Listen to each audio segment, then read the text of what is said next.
श्राद्ध पक्ष की दशमी, एकादशी और द्वादशी, इन 3 तिथियों पर एक रोटी में थोड़ा सा मीठा रखकर सोमप पितृ का नाम लेकर यदि गाय को खिला दिया जाता है तो अगर कोई पूर्वज प्रेत योनि में भी पड़ा हुआ होता है, भटक रहा होता है, जिसको पिंड नहीं मिला, जो अचानक मर गया होता है, अधोगति में चले गया होता है, उस जीव की मुक्ति दशमी श्राद्ध पक्ष की, एकादशी श्राद्ध पक्ष की और द्वादशी श्राद्ध पक्ष की, ये 3 दिन सोमप पितृ का नाम लेकर रोटी में, पूड़ी में मीठा रखकर अगर गाय को खिला दिया जाता है ये 3 दिन तक, तो वो पितृ कभी भटकते नहीं है, उनको मुक्ति प्राप्त हो जाती है मोक्ष में। पितृपक्ष को हम समझे। किसी ने कहा नखून मत काटना, किसी ने कहा नया कपड़ा मत लेना, पितृपक्ष में 16 दिन नए कपड़े नहीं लेना चाहिए, कोई कहे ये नहीं करना चाहिए, कोई कहे मकान का मुहूर्त, कोई कहे ये मुहूर्त, कोई कहे वो मुहूर्त, कोई कहे अच्छा काम करने के लिए मत जाओ, अच्छा मंगल कार्य के लिए आगे मत बढ़ो। शिव महापुराण की कथा कहती है कि पितृ बुरे नहीं होते हैं,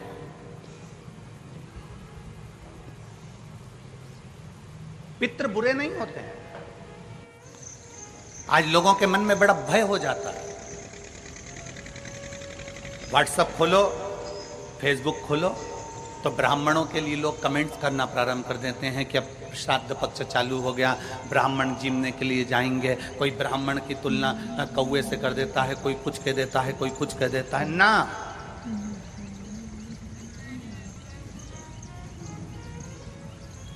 गायत्री करने वाला ब्राह्मण, वेद पाठ करने वाला ब्राह्मण, संध्या करने वाला ब्राह्मण की तुलना किसी साधारण से नहीं होती, उसकी तुलना तो स्वयं नारायण और ब्रह्मा से होती है, स्वयं नारायण और ब्रह्मा से होती है। किसी ने कहा कि तुम अभी नया वस्त्र मत लो, पितृपक्ष चल रहा है, नया काम मत चालू करो, पितृपक्ष चल रहा है। श्राद्ध का मतलब क्या है? श्राद्ध का मतलब है आपकी पूर्ण श्रद्धा, आपका पूर्ण विश्वास, आपका पूर्ण भरोसा, पूर्ण श्रद्धा, पूर्ण विश्वास, पूर्ण भरोसा।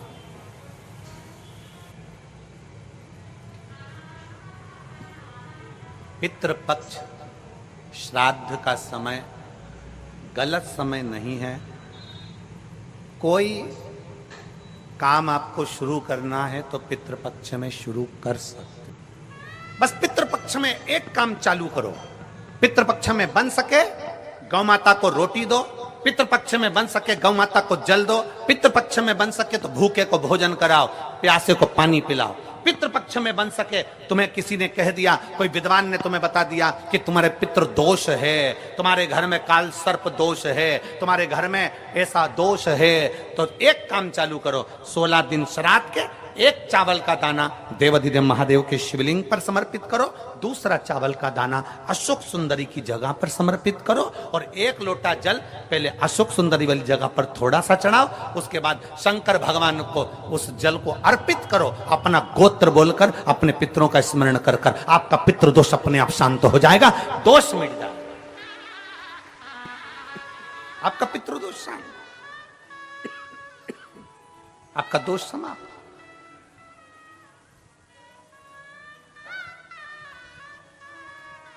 एक चावल का दाना शिवलिंग के ऊपर, एक चावल का दाना अशोक सुंदरी के ऊपर। और जल कहां चढ़ाना है? पहले जम के बोलो जरा, आवाज नहीं आई, जम के बोलो जरा, अशोक सुंदरी की जगह। और फिर जल कहां चढ़ाना है? शिवलिंग के ऊपर। शंकर बाबा क्या बोलकर? अपना गोत्र। जिसको गोत्र नहीं मालूम उसको एक चीज मालूम होना चाहिए, शंकर का नाम। श्री शिवाय नमस्तुभ्यम, ओम नमः शिवाय, नमः शिवाय, गौरी शंकर।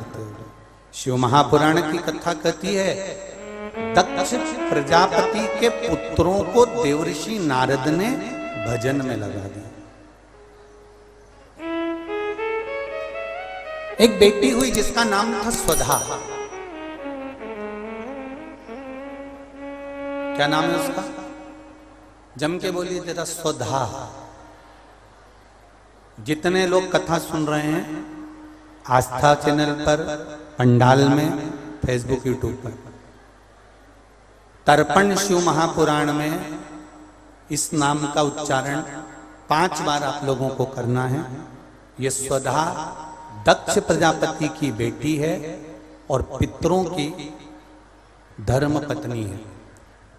इस पितरों की धर्म पत्नी स्वधा का नाम लेने से अगर हमने कंडा, गोबरी, गाय का जो गोबर होता है कंडा, उसको जलाकर अगर धूप नहीं दी हो या किसी ब्राह्मण को भोजन आदि नहीं कराया हो या तिलांजलि तर्पण नहीं करा हो, पिंड नहीं दिया हो या श्राद्ध पक्ष में किसी को कोई दान ना करा हो तो उसका दोष ना लगे, उसके लिए तर्पण शिव महापुराण में पितरों की धर्म पत्नी स्वधा का नाम का स्मरण आप और हमको साथ में करना है। सभी लोग एक साथ में बोलेंगे, स्वधा स्वधा स्वधा स्वधा स्वधा। बस ये 5 बार जो उच्चारण आपने पितरों की धर्मपत्नी स्वधा का करा है, जिस समय पर पितृलोक से आर्यमा देव के साथ में हमारे यहां पर आते हैं। और मेरा बहुओं से निवेदन है, बेटियों से निवेदन है, माताओं से निवेदन है, मान लो आपको कोई ब्राह्मण देवता ने कहा कि आपके यहां पितृदोष है, आपको कह दिया कि पितृदोष है, तो आपको घबराना नहीं है कि महाराज जी मुझे क्या करना पड़ेगा। पितृदोष है, एक चावल का दाना घर में से लीजिए, हथेली पर रखिए, पानी का जो मटका होता है, हंडा होता है, पानी का जो मटका है, हंडा है, जहां पर रसोई घर में तुम पानी रखते हो, उस हंडे के पास में, मटके के पास में उस चावल के दाने को लेकर जाइए, अपने पितरों का स्मरण कर कर स्वधा स्वधा स्वधा स्वधा स्वधा 5 बार बोलकर शंकर भगवान के शिवलिंग पर, तुम्हारे घर में शिवलिंग हो तो घर में, और अगर मंदिर में शिवलिंग हो तो मंदिर में, उस चावल के दाने को चढ़ा दीजिए। कैसा भी पितृदोष होगा समाप्त हो। मात्र स्वधा का स्मरण बहुत।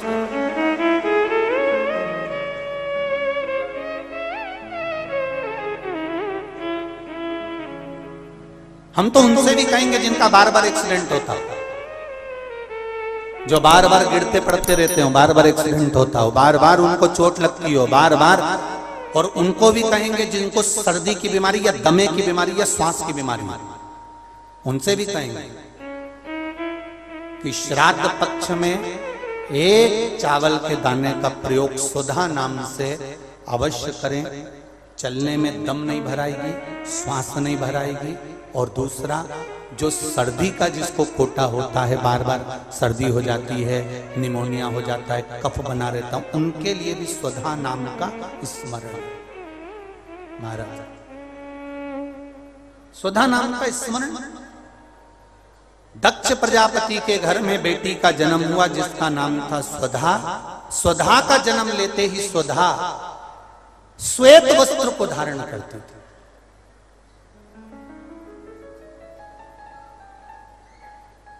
कोई वस्त्र अगर स्वधा पहन रही है तो श्वेत वस्त्र धारण कर रही है। एक दिन माता प्रसूति ने स्वधा को बुलाया। स्वधा, आप इधर आओ। स्वधा आई। हाँ मां। बेटी, जब घर में इतने सारे आभूषण हैं,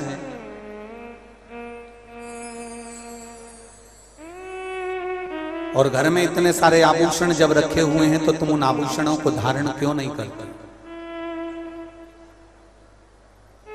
उन आभूषणों को क्यों नहीं पहनते? घर में इतने सारे वस्त्र रखे हैं तो तुम उन वस्त्रों को धारण क्यों नहीं करते?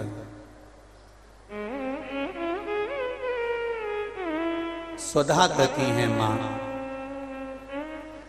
संसार सागर में जब किसी के प्राण छूट जाते हैं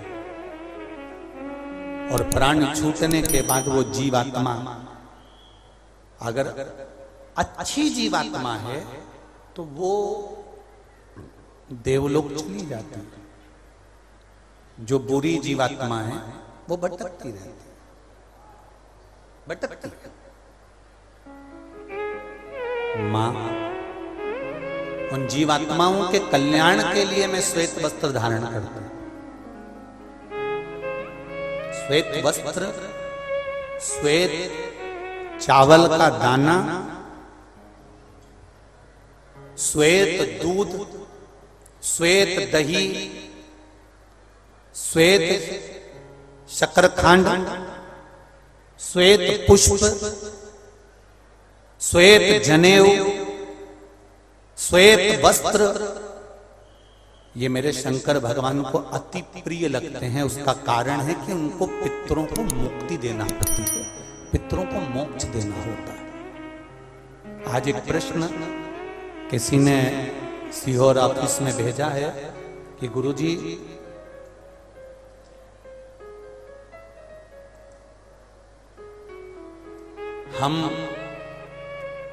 हमको श्राद्ध पक्ष में हम जो ब्राह्मण को भोजन कराते हैं या हम किसी को भोजन कराते हैं तो वो हमारी जीवात्मा को क्या वो मिलता है?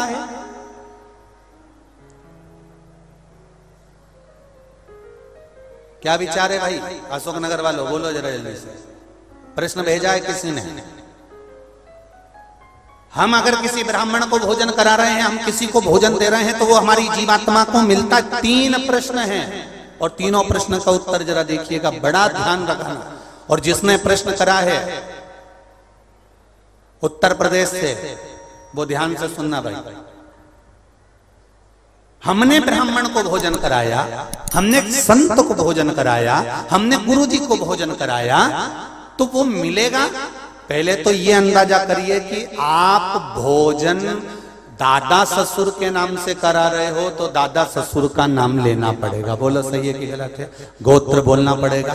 उसका कारण क्या होता है कि हमने पत्र लिखा और ये पत्र लिखकर हमने इसको मोड़कर हमने वो डाकघर के डब्बे में डाल दिया।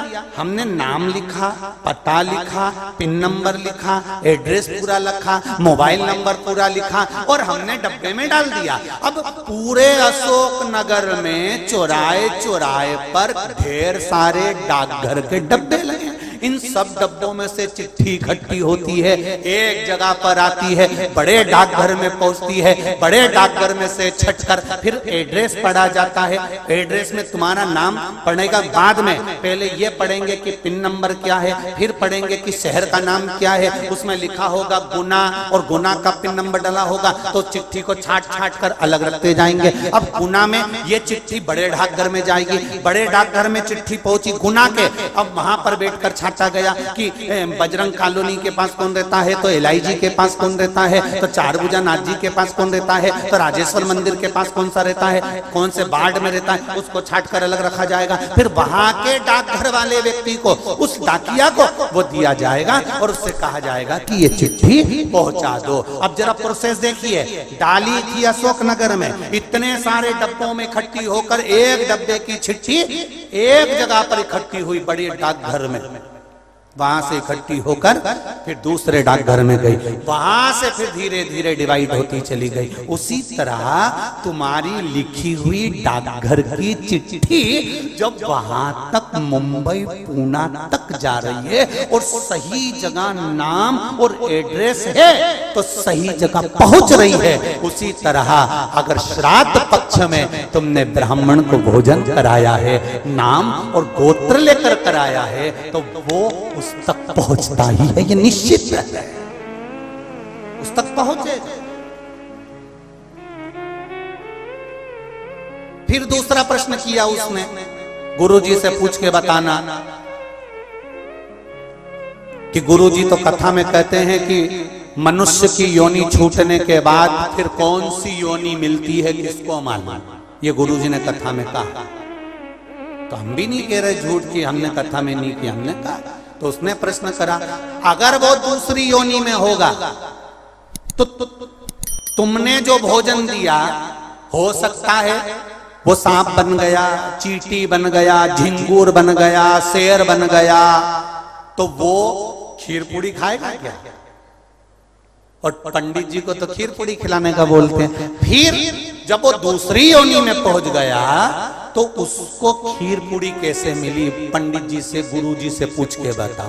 तो हमारा निवेदन है, जब हम यहां से रुपया अमेरिका भेजते हैं तो वहां हमारा इंडियन पैसा नहीं होता, वहां डॉलर में चेंज हो जाता है। उसी तरह खीर पूड़ी भी डॉलर में चेंज हो जाती है, जैसा वो खाएगा वैसा उसे मिल जाएगा। जब भारत की करेंसी, भारत का पैसा यहां से डाला आपने अमेरिका, तो अमेरिका में बदल गया, आपने ऑस्ट्रेलिया डाला वहां में बदल गया, आपने कहीं डाला नेपाल ले गए तो नेपाल की करेंसी में बदल गया। जब यहाँ का रुपया वहां पहुंचकर वहां के रुपये में चेंज हो जाता है, तो हमने जो खीर पूड़ी ब्राह्मण को दी है और तुम्हारे यहाँ का वो जीव सांप बना कि झिंगुर बना कि शेर बना कि गीदड़ बना, उसको उस रूप में जो वो खाता होगा उस रूप में मिल जाता। डॉलर चेंज, यहाँ की खीर पूड़ी चेंज, वहां जाते से।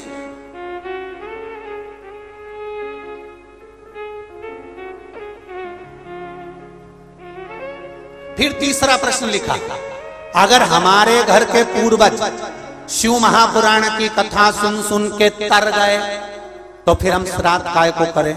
उनको तो मिलेगा ही नहीं, वो तो वैकुंठ पहुंच गए, फिर उनको श्राद्ध में भोजन कराने से मतलब क्या? तो हमारा इतना सा कहना है, यूपी वालों जो तुमने प्रश्न करा बहुत जोरदार करा रे, तो एक उत्तर और अच्छे से सुन लो कि मान लो तुमने अगर श्राद्ध में भोजन कराया और तुम कह रहे हो उनका तो मोक्ष हो गया शिव पुराण सुनकर, फिर श्राद्ध करने से कौन सा फायदा? तो तुम भोजन कराओ, ये भोजन का फल वहां जाएगा। जैसे तुमने कोई सामान या रुपया मुंबई भेजा तुम्हारे रिश्तेदार किया, और मुंबई में रिश्तेदार का मालूम पड़ा कि उनने घर छोड़ दिया, या वो कहीं चले गए, या वो कहीं समाप्त हो गए, तो वो रुपया, वो सामान तुम्हारा वापिस तुम्हारे पास आ जाएगा। तो तुमने जो पुण्य करा है अगर उसने नहीं लिया तो वो पुण्य तुम्हारे खाते में वापिस आ जाएगा। इसलिए कि